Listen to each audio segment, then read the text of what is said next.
Were you ever curious to what happened to Emily the Strange? You're gonna see her all grown up.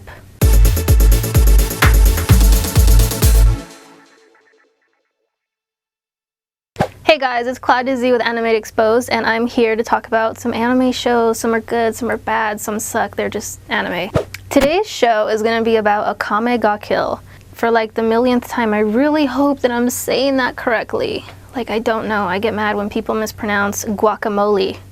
So anyway, Akame ga Kill is a really interesting show. It's all about this boy, Tatsume.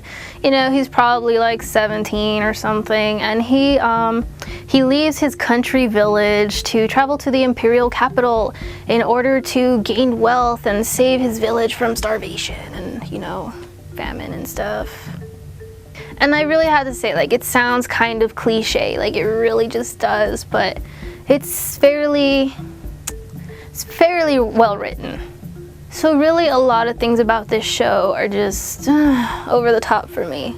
Like, first of all, the animation, it's alright, it's typical of any anime show. I mean, you know, like, it's good, it's got some detail.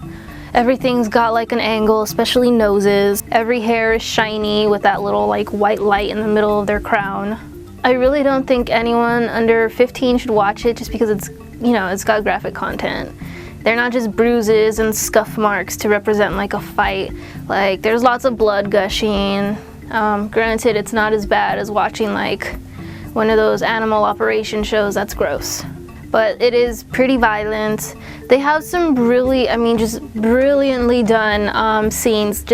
I mean, maybe only a handful of them, really. One is where Akame, she's obviously the title character, but she's not the main protagonist, interestingly enough. She's, you know, standing in front of a blood moon, and she's silhouetted in red. She's all in dark, like black. Her hair is jet black, her dress is jet black, her sword is silver, obviously. But it's a really good scene, it's very well done. But other than that, like I said, like, it's kind of boring, the animations, and it's typical. There was very little action. Most of the animation is like one or two drawings that you see over a period of like 5 seconds, and I don't even like watching Snapchat stories that are more than 3 seconds, so why do I want to look at the same two freaking illustrations for 5 seconds? So like, my first impression with this show is seeing a picture of it, and it's got this Emily the Strange looking character who is Akame. She's got long dark hair, she's wearing a long black dress, she's got really fair skin. It just looks like Emily the Strange went to puberty and got rid of the bangs, picked up a sword. Okay, so like, it's set kind of in a time period where people are still living in villages and suffering the possibility of famine and everything, and they ride horse-drawn like wagons and stuff like that. And in the capital city, like, everything is cobbled on the streets. It's, I don't know, it's old time looking. I mean, Renaissance kind of dated, I don't know. Of course, their clothing is a little steampunk, I don't know, there's frills, there's strapless bandeaus for the assassins.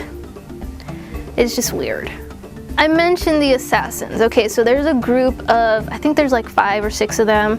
They're called Night Raid, and they are living in the imperial capital, murdering people who do evil things, obviously, and basically they're fighting against the corruption that is the imperial capital. So I think the first episode is really actually interesting.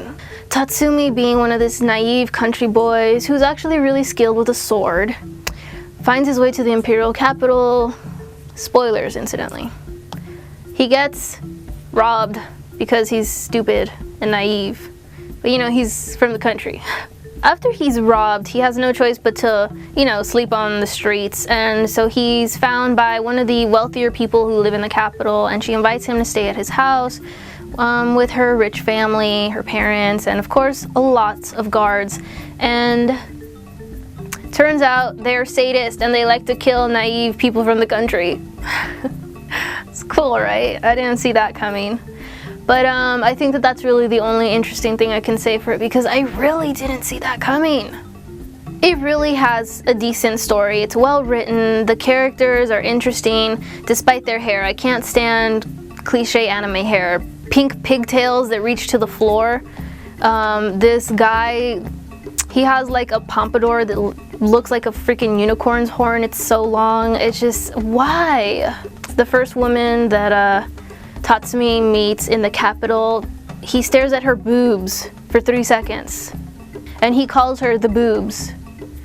I mean, of course, she's the boobs who stole his money because he's naive. Why do they have to dress that way? It's just wearing a bikini, mind you, a strapless bikini top with boobs as big as she's depicted as having, is really just not conducive to fighting or being an assassin or jumping around. I don't like it. I can't stand watching things like that. And another one of the cliches in Akame ga Kill that I can't stand are the exaggerated reactions. Overkill. I don't want to keep watching this show, but I am telling you that it's worth watching at least the first episode, even though I kind of just spoiled it for you. So Akame ga Kill was released 2 years ago in 2014, and it was licensed by Sentai Filmworks. Does that sound familiar?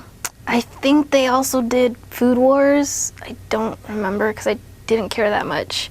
But you can catch it on Crunchyroll or Hulu. You don't necessarily need to subscribe. You can always catch a free trial. That's what I like to do because, I'm not going to spend money on this. Anyway, make sure that you like, comment, share, subscribe, whatever. But also not just our YouTube channel. Look for us on Twitter, look for us on Instagram, look for us on Facebook. Can't guarantee that you'll get a quick response because we are a 2-person team. But do it anyway because I'm sure that you have something interesting to say. On that note, this has been Claw Dizzy for Anime Exposed.